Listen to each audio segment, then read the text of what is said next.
जय हिंद प्यारे मित्रों। आज जो है हम चर्चा करने वाले हैं क्लास 12 के फिजिक्स के बारे में। जैसा कि ये सेशन पार्ट संख्या 5 से लिया गया है, पार्ट संख्या 5 है। इसमें हम चर्चा करेंगे वैद्युत ध्रुव और अच्छी स्थिति में किसी बिंदु पर वैद्युत विभव के व्यंजक के बारे में हम बात करेंगे। इस सेशन को बहुत ही ध्यान से समझना, सारी बातें क्लियर हो जाएंगी। ठीक है, तो चलो भैया ज्यादा समय ना बर्बाद करते हुए हम नेक्स्ट सेशन की ओर चलते हैं। बात हम सबसे पहले करते हैं वैद्युत ध्रुव इलेक्ट्रिक डाइपोल क्या होता है, तो इसके बारे में हम चर्चा करते हैं। क्या होगा, दो आवेशों में से एक आवेश तथा दोनों आवेशों के बीच की अल्पतम दूरी 2l के गुणनफल को वैद्युत ध्रुव कहते हैं। कहने का मतलब क्या है, दो आवेशों में से एक आवेश, यहां पर रख देते हैं, एक चित्र बना देते हैं। ठीक है, क्या एक चित्र बना देते हैं। यहां पर हमने कोई आवेश रखा, ठीक है, यहां पर हमने परीक्षण आवेश रख दिया और यहां पर परीक्षण आवेश रख दिया। ठीक है, दोनों आवेशों के बीच की अल्पतम दूरी यानी L। ठीक है, अब इन दोनों के बीच की दूरी कितनी है, इसको हमने ले लिया 2l। तो क्या होगा, दो आवेशों में से एक आवेश, परीक्षण आवेश यहां रखो या यहां रखो, कोई इफेक्ट नहीं पड़ता। ठीक है, तो परीक्षण दो आवेशों में से एक आवेश तथा दोनों आवेशों के अल्पतम दूरी, क्या अल्पतम दूरी यानी 2l के गुणनफल को वैद्युत ध्रुव कहते हैं। इसे P से प्रदर्शित करते हैं। ये एक, या दूसरी प्रकार से यदि परिभाषा कभी कभी पूछ लेता है तो ये बात भी क्लियर होनी चाहिए। क्या होगी वैद्युत ध्रुव की, दो आवेशों में से एक आवेश तथा दोनों आवेशों के बीच की अल्पतम दूरी 2l के गुणनफल को वैद्युत ध्रुव या वैद्युत ध्रुव आघूर्ण कहते हैं। इसे P से प्रदर्शित करते हैं। ये सदिश राशि है। तो बात करिए हमने सदिश राशि, इसका फार्मूला हमने बताया, P बराबर क्या होगा 2l, दो आवेशों में से एक आवेश। ठीक है, इसको हमने पहले लिख दिया, बाद में भी लिख सकते हो, दो आवेशों में से एक आवेश तथा दोनों आवेशों के बीच के अल्पतम दूरी 2l के गुणनफल को वैद्युत ध्रुव कहते हैं। इसको करेक्ट रूप में P is equal to 2ql। ठीक है, इसका मात्रक, आवेश का मात्रक कूलाम होता है और लंबाई का मात्रक मीटर होता है, तो हमने इसको क्या लिख दिया, कूलाम मीटर। अब विमी सूत्र की बात करें तो विमी सूत्र LTA, कैसे, ध्यान देना, इसको भी हम बता देते हैं।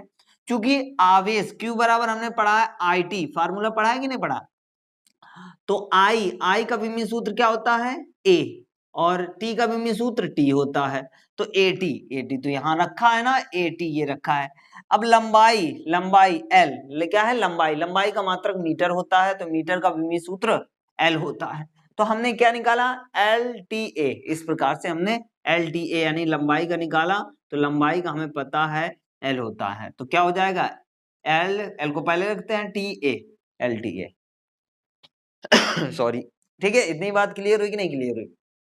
ठीक है, इतनी बात क्लियर हुई होगी। जो जो काम का है उसे रखते हैं। अब देखो आगे चलते हैं। अब हम यहां पर बात करते हैं थ्योरी की। तो माना कोई आवेश, माना कोई बिंदु A है जिस पर -q आवेश रखा हुआ है। बिंदु A से 2l मीटर की दूरी पर स्थिर बिंदु B है जिस पर +q आवेश रखा है। ठीक है, बिंदु B से L मीटर की दूरी पर स्थिर बिंदु O है।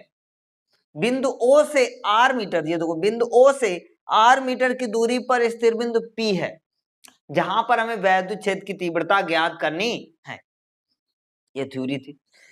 बहुत ध्यान से समझना, फिर से एक बार बता देते हैं। दो आवेशों माना कोई बिंदु A है जिस पर -q आवेश रखा हुआ है। बिंदु A से 2l मीटर की दूरी पर स्थिर बिंदु B है जिस पर +q आवेश रखा है। बिंदु B से L मीटर की दूरी पर स्थिर बिंदु O है। बिंदु O से R मीटर की दूरी पर स्थिर बिंदु P है, जहां पर हमें वैद्युत क्षेत्र की तीव्रता ज्ञात करनी है। ठीक, बात क्लियर हुई? ठीक है, अब यहां पर हम बात करते हैं वैद्युत क्षेत्र की तीव्रता +q आवेश के कारण। तो क्या होगा बेटा, यहां लिखेंगे +q आवेश, थ्योरी लिख लेना बेटा बीच में, +q आवेश के कारण वैद्युत क्षेत्र की तीव्रता। ठीक है, +q आवेश के कारण वैद्युत क्षेत्र की तीव्रता। तो हमें पता है E1, चूंकि बात ये पड़ रही है +q आवेश के कारण क्या होगा, यहाँ पर प्रकाश की किरण, यानी कहने का मतलब ये है यहाँ पर वैद्युत क्षेत्र की तीव्रता दूसरे डायरेक्शन में जाएगी। क्यों? क्योंकि पॉजिटिव चार्ज जो होता है उसके कारण क्या होता है? अट्रैक्शन होता है, रिपल्सन होता है। क्या होता है? रिपल्सन, यानी प्रतिकर्षण होता है। इस कारण से E1 प्लस क्यू आवेश के कारण E1 बाहर की ओर, यानी दूर जाएगा। अब जब दूर जाएगा तो भैया समस्या ये पड़ी कि P और B के बीच की दूरी कितनी होगी? ये तो भैया यहाँ तक तो पूरी R है और इतनी L है। यदि यार इस पूरे R में L घटा दे तो क्या इतनी दूरी नहीं निकल आएगी? अर्थात यहाँ पर जब हम लिखेंगे 1/4πε0, चूंकि हमने वैद्युत क्षेत्र की तीव्रता के लिए फार्मूला बताया था 1/4πε0 Q अपान R स्क्वायर, बताया था कि नहीं बताया था? ये बात बताई थी पहले, ठीक है। तो यहाँ पर रख देते हैं। तो यहाँ पर Q अपान R का मान कितना है? तो भैया R का मान देखो भैया, ये यहाँ तक R है, हमें इतना निकालना है चूंकि, तो यहाँ पर R माइनस L, चूंकि इतना L लिया है तो यहाँ पर R माइनस L का होल स्क्वायर, ठीक है। ठीक है, अब इसके बाद माइनस Q आवेश के कारण निकाल लेते हैं। माइनस Q आवेश के कारण वैद्युत क्षेत्र की तीव्रता, वैद्युत क्षेत्र की तीव्रता, वैद्युत क्षेत्र की तीव्रता, ठीक है। तो यहां पर क्या निकलेगा? E2 is equal to 1/4πε0 Q upon R plus L का होल स्क्वायर, ठीक। R प्लस L का होल स्क्वायर, ये कहां से आया भैया? ये तो बात समझ में आई। R प्लस L कहां से आया? समस्या यही हो रही। तो भैया माइनस Q आवेश की, अब भैया यहाँ बिंदु P से यहाँ A बिंदु से P तक की दूरी कितनी होगी भैया? इतनी तो R है ना, तो इतनी कितनी है? L है ना। तो यदि यार यहाँ से यहाँ वहां तक दूरी ज्ञात करनी है तो यदि यार इसमें हम L जोड़ दे, क्या L जोड़ दे, तो क्या हमारी यहां से लेकर बिंदु A से लेकर P तक की दूरी नहीं निकल आएगी? तो हमें माइनस Q आवेश के कारण बिंदु P पर वैद्युत क्षेत्र की तीव्रता ज्ञात करनी है।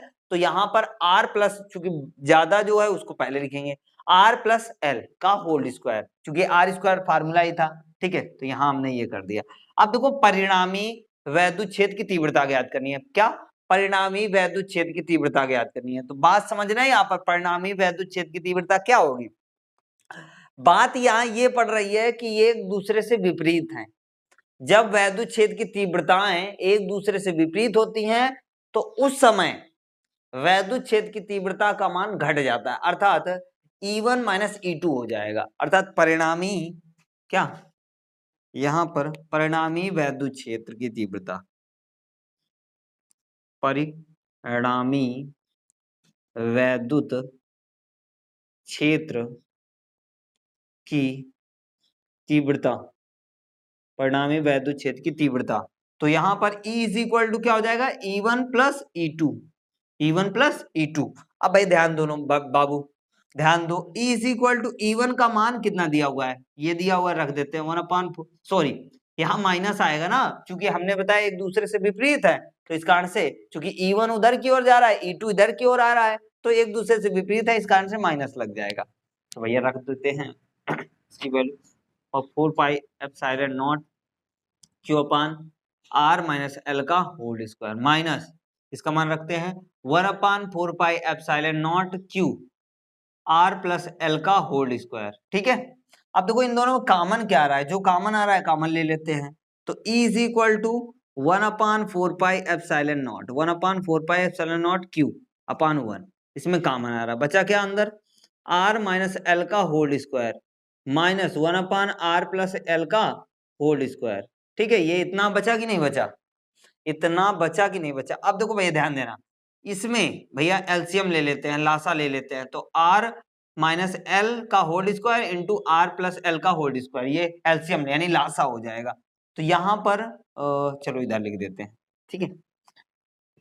तो यहाँ पर एलसीएम लेंगे तो E इज इक्वल टू 1/4πε0, वो वैसे ही लिखा रहेगा, Q अपान 1, Q अपान 1 वैसे लिखा रहेगा। ब्रैकेट यहां पर ध्यान देते हैं, यहां लिखेंगे R माइनस L का whole square into R plus L का होल स्क्वायर। अब ध्यान देना बेटा, ये यदि एलसीएम हमने ये लिया तो ये ये इससे कट जाएगा तो बचेगा क्या यहाँ पर, r प्लस एल का होल स्क्वायर माइनस, अब ये इधर इससे कट जाएगा, ये इससे कट जाएगा यहाँ पर, तो बचेगा क्या, ये r माइनस एल का होल स्क्वायर। ठीक है, ये इतना बचा।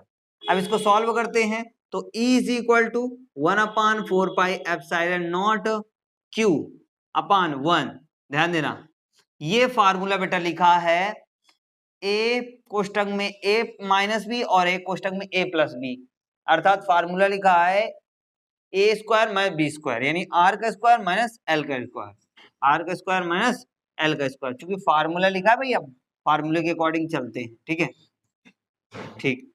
अब देखो का होल स्क्वायर, चूंकि स्क्वायर लगा है तो स्क्वायर लगा दिया। ठीक, थोड़ा नीचे लिख देते हैं। ठीक है, का होल स्क्वायर। अब देखो ध्यान देना, इसको हम तोड़ो, a प्लस बी का होल स्क्वायर का फार्मूला है, तोड़ो तो R square plus L square plus 2rl, bracket लगा देते हैं छोटा सा, माइनस इसको भी तोड़ो, इसको भी हम तोड़ते हैं, माइनस ब्रैकेट लगा देते हैं छोटा वाला। ठीक है, आर का स्क्वायर प्लस एल का स्क्वायर माइनस 2rl, चूंकि ये फार्मूला लिखा है, क्या लिखा है, a माइनस बी का होल स्क्वायर का, तो a square plus B square minus 2ab होता है कि नहीं होता, तो यहाँ पर इतना लग दिया ब्रैकेट। अब इसको जो है बड़ा कोष्टक से क्लोज कर दिया, बंद कर दिया। अब देखो ध्यान देना, E इज इक्वल टू, ठीक है, E is equal to 1/4 pi epsilon nought Q upon 1। ध्यान देना बेटा, कुछ जो है इसको हम लिख देते हैं पहले यहाँ पर, R square minus L square का होल स्क्वायर। ठीक है, इतना लिख दिया। अब देखो ध्यान देना, इसको इस माइनस का अंदर गुणा करा देते हैं, तो R square plus L square plus 2rl minus R square minus L square plus minus minus क्या हो जाएगा, प्लस 2rl, ब्रैकेट क्लोज, बंद कर दिया। अब देखो ध्यान देना बेटा, कुछ कट रहा है क्या, आर स्क्वायर से आर स्क्वायर कैंसिल हो रहा है, एल स्क्वायर से एल स्क्वायर कैंसिल हो रहा है, बचा क्या, 2rl और 2rl, कितना हो जाएगा, 4rl हो जाएगा। कितना हो जाएगा, 4rl। अब देखो यहां पर एक कंडीशन लिख लेना, कंडीशन क्या होती है कि r की तुलना में l का मान बहुत छोटा है, तो यहां पर लिख देना r स्क्वायर की तुलना में एल स्क्वायर का मान बहुत छोटा होगा, मान बहुत छोटा होगा, बहुत छोटा होगा, अतः एल स्क्वायर को छोड़ने पर, छोड़ देते हैं। अब देखो ध्यान देना क्या आएगा, तो यहां पर आएगा E इज इक्वल टू, क्या आएगा, E is equal to 1/4 pi epsilon nought Q upon 1। अब देखो बचा क्या यहाँ पर, 4rl अपान आर स्क्वायर का होल स्क्वायर। ठीक है, आर स्क्वायर का होल स्क्वायर। अब हम इसे और लिखना चाहें तो कैसे लिख सकते हैं, तो हम इसे लिख सकते हैं, इसको हम क्या लिख सकते हैं, 2 इंटू 2, और r देखो भैया ध्यान देना, अभी पहले हम करा देते हैं, E is equal to 1/4 pi epsilon nought Q। ठीक है, Q ऐसे हम लिख देते हैं, इसको पहले लिख देते हैं, 2 इंटू 2QL R अपान, यहाँ R के पावर कितना हो जाएगा, R के पावर 4। देखो ध्यान देना, इसमें घात में कितने हैं, 4 और इसमें 1 है, तो इसमें घात कितनी बचेंगे, 3 घाते बचेंगे कि नहीं बचेंगे। अब देखो एक चीज और पढ़ा होगा, P बराबर क्या होता है, 2QL, P बराबर 2QL, अर्थात इस P 2QL के स्थान पर P रख दे तो कोई दिक्कत, तो रख देते हैं। तो E बराबर क्या हो जाएगा, E बराबर 1/4 pi epsilon not 2P upon R cube, यही हमें प्रूव करना था, हो गया सत्यापित। ठीक है, बात समझ में आई। यहां पर बेटा थोड़ी भाषा और लिख देना, R की तुलना में, ध्यान देना समझा देते हैं इस बात को, R की तुलना में L का मान बहुत छोटा है। भैया देखो आर ज्यादा, आर की लंबाई ज्यादा है और एल छोटा है, तो आर की तुलना में एल का मान बहुत छोटा है, अतः आर स्क्वायर की तुलना में एल स्क्वायर का मान बहुत ही छोटा होगा। ठीक है, अतः एल स्क्वायर को हम छोड़ देंगे।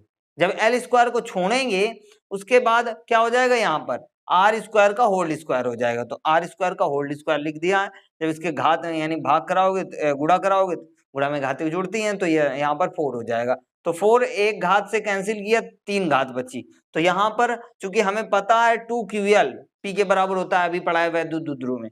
ठीक है, तो यहाँ पर E बराबर 1/4πε2p/r³। ठीक है, यहां तक बात सबको क्लियर हुई? यहां तक यदि बात की क्लियर हुई है तो चैनल को सब्सक्राइब कीजिए। ठीक है, और दोस्तों के साथ में शेयर कीजिए। ठीक है, मात्र 1 सेकंड का समय लगता है चैनल को सब्सक्राइब करने में, वो भी कंजूसी करते हो। ठीक है, तो इसलिए चैनल को सब्सक्राइब कर लीजिएगा भैया। यदि यार दूसरी बात बता दें, यदि यार जीएस पढ़ना चाहते हैं यूपीएससी या अन्य कॉम्पिटिटिव एग्जाम के लिए, तो हमारा चैनल है रॉकी जीएस रिसर्च सेंटर। इस पर जो है, इस पर यानी लिंक दिया होगा, या ये इसी के जो है डिस्क्रिप्शन में मिल जाएगा, या जो है सर्च बार में सर्च कर लेना, आ जाएगा। यदि यूपीएससी से रिलेटेड कोई भी यानी चीजों के बारे में पढ़ना चाहते हैं तो जो है उपलब्ध है। ठीक है, सारी सुविधाएं उपलब्ध हैं। इस चैनल को सब्सक्राइब कर लेना। ठीक है, तो मिलते हैं अगले वीडियो में, तब तक के लिए जय हिंद, नमस्कार, वंदे मातरम।